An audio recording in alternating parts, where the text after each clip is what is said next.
Yo, what is up guys, Spidey Life here. Now we are back with a new episode, that's right. So today we're going to actually be talking about our top 5 things of what to expect from Marvel Studios Spider-Man 3, that's right. So on Valentine's Day of 2017, geez, I had nothing better to do that day, didn't I? Actually, now that I think about it, I think I was sick that day. In 2017, we talked about top 3 Spider-Man Homecoming post-credit scene ideas. This was before Homecoming even hit theaters. So now I want to talk about the top 5 things regarding MCU Spider-Man 3. So up at number 5, we actually have the return of J. Jonah Jameson, which is actually pretty obvious. We got introduced to J. Jonah Jameson's character in Far From Home in the post-credit scene.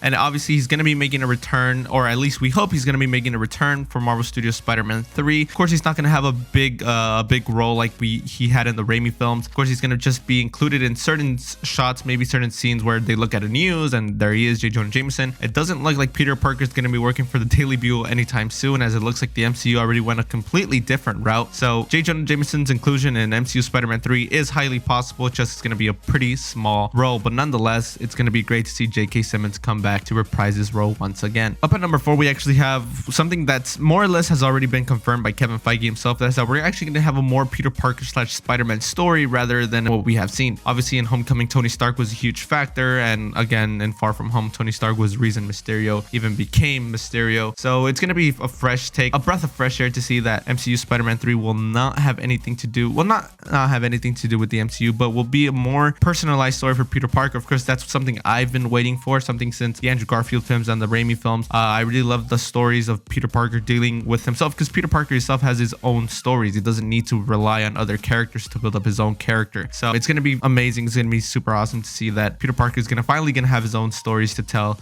in the MCU. So up at number 3, we actually have the inclusion of the Sony Universe. That's right. So as you guys already know, Sony Pictures is developing their own Marvel Universe, or as they like to call it, the Sony Universe of Marvel characters, I think, which was confirmed already months and months ago. I don't know why people are just obsessing over it now, but basically they're making their own Marvel Universe relying on Spider-Man characters, whether it's Spider-Man villains, Spider-Man allies. It's going to be Spider-Man related characters, and they're building off their own universe off of it. With that being said, Spider-Man, Tom Holland Spider-Man actually belongs to both franchises now, both the MCU and both the Sonyverse. So it looks like in MCU Spider-Man 3, we're actually going to be getting an introduction of Peter being in both universes, whereas MCU can't reference Sony Universe and Sony Universe can't reference MCU. Peter Parker's Spider-Man solo movies can reference both of them, which is going to be pretty cool and pretty interesting to see, but it does look like we're going to get some sort of introduction to the Sony Universe in Marvel Studios Spider-Man 3. Something I'm actually really excited to see is Tom Hardy's Venom go up against Tom Holland's Spider-Man.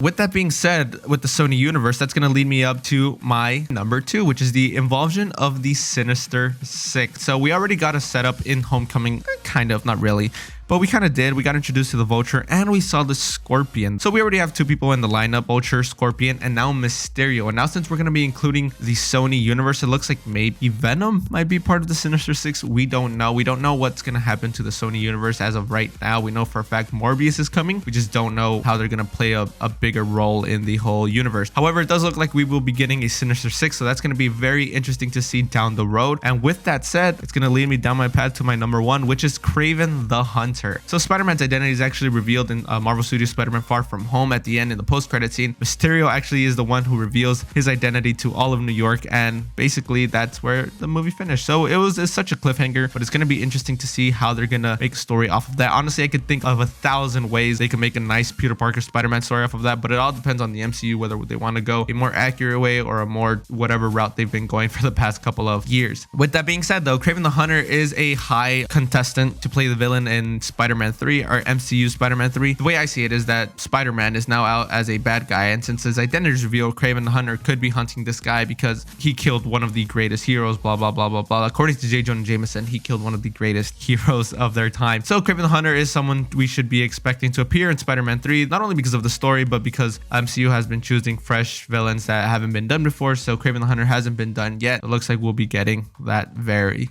soon. Anyways, guys, let me know what you guys think in the comment section down below. If you guys enjoyed, don't forget to hit that subscribe button. I've been streaming recently on Twitch, so if you guys want to talk to me live, you could go over there and follow me on Twitch, but I will be doing some streams here on YouTube as well. If you guys enjoyed this content, make sure to subscribe and hit that notification bell. That way, every time I upload Spider-Man news or Spider-Man related content, you guys will get that notification. Anyways, guys, let me know what you guys think in the comment section down below. And remember, guys, keep on swinging.